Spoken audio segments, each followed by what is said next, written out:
বিসমিল্লাহির রহমানির রহিম। আল্লাহর প্রতি আপনার ভালোবাসা যতই বৃদ্ধি পেতে থাকবে, দুনিয়ার প্রতি আপনার ভালোবাসা ততই কমতে থাকবে।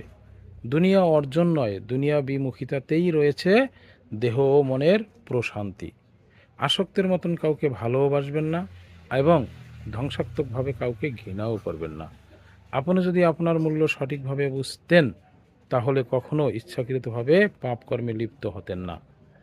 আপনার পাপগুলো আল্লাহর দয়া থেকে কখনোই বড় নয়। একজন মুসলিম স্বামীর প্রথম কর্তব্য হলো তার স্ত্রীকে ইসলামিক পথের নির্দেশনা দেওয়া। দিন ও দুনিয়া একসাথে পেতে হলে কোরআন ও সুন্নাহ ব্যতীত অন্য কোনো পথ নেই।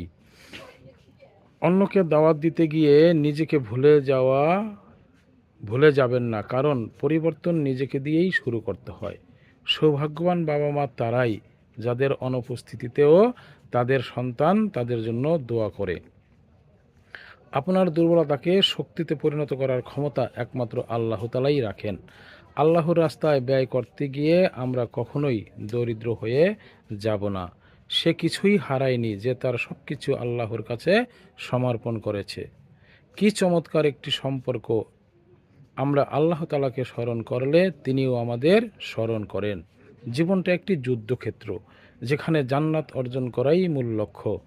তাই আপনার চিরশত্রু শয়তানের বিরুদ্ধে অবিরাম লড়াই করে চলুন। মুনাফিকের কথা আর কাজের মুনাফিকের কথা তার কাজের উল্টো, আর তার গোপনীয়তা তার প্রকাশের বিপরীত। সব দুঃখের মূল এই দুনিয়ার প্রতি অত্যাধিক আকর্ষণ।